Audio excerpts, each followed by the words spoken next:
sheriff threw a single dad in jail. Then a call from the White House changed everything. The jail door slammed shut behind Daniel Carter, and for the first time in his life, he felt completely powerless. Just 3 hours earlier, Daniel had been driving home from work with his 8-year-old daughter, Emma, sitting quietly in the back seat. He was a single father who worked 2 jobs just to keep a roof over their heads. But when Sheriff Mason stopped him on a deserted road, everything changed. The sheriff accused Daniel of stealing equipment from a local construction site. Daniel repeatedly insisted he was innocent. He even showed Mason the receipt proving he had purchased the tools legally. The sheriff barely looked at it. "You can explain everything to the judge," Mason said coldly.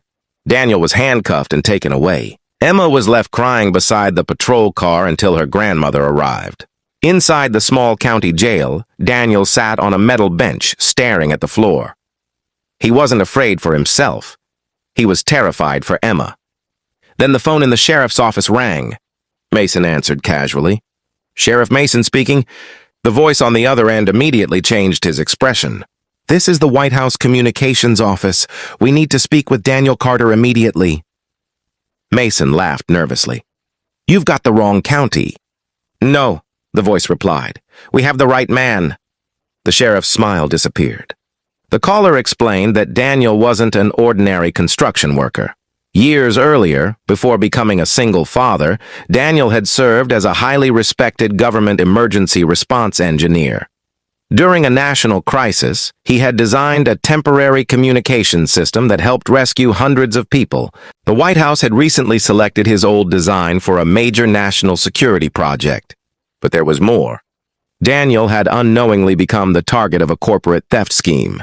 Someone had stolen his identity and used his credentials to move millions of dollars through shell companies. The stolen construction equipment had been planted to make Daniel look guilty. The federal investigation had been searching for the people responsible for months, and Daniel's arrest had accidentally exposed them. Mason rushed toward the holding cells. "Carter!" he shouted. "You need to come with me!" Daniel stood slowly. "Am I being released?" The sheriff swallowed. "Yes." Daniel stared at him. "Why?" Before Mason could answer, 2 federal agents entered the station. One of them approached Daniel. "Mr. Carter, we're sorry. You're not under arrest anymore. You're a key witness." Daniel looked confused. "What happened?" The agent explained everything. Daniel's eyes filled with tears when he realized that the truth had finally surfaced. But he had one question. "Who did this?" The agent looked toward Sheriff Mason. "We believe someone inside this department helped them." The room went silent. Mason's face turned pale. An internal investigation began immediately. Security footage, phone records, and financial transactions revealed that Mason had accepted money from the criminal group. He had deliberately ignored Daniel's evidence and arrested him to prevent investigators from discovering the real suspects. Mason was taken into custody that same evening. A week later, Daniel stood inside the White House dressed in a simple suit. Emma stood beside him, holding his hand. An official thanked Daniel for his past service and offered him a position leading a new national emergency technology program. Daniel looked at his daughter. For years, he had believed his greatest responsibility was simply keeping Emma safe and giving her a better life. Now he realized that his work could protect thousands of other families too. "I'll accept," he said. Emma smiled. "But Dad, can we still have pizza tonight?"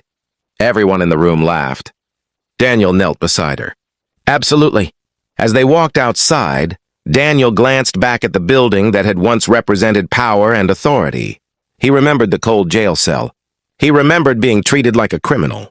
And he remembered the moment one phone call changed everything. Justice had not arrived when he wanted it. But it had arrived. And sometimes the truth doesn't knock politely. Sometimes it kicks down the door. Months later, Daniel returned to his hometown. The community that had once whispered about his arrest now welcomed him with applause. But Daniel never sought revenge. When a reporter asked what he wanted Sheriff Mason's punishment to accomplish, Daniel simply replied, "I don't want revenge. I want a system where nobody has to prove their innocence just because someone powerful decided they were guilty." Then he took Emma's hand and walked away. For the first time in years, Daniel wasn't running from his past. He was walking proudly into his future.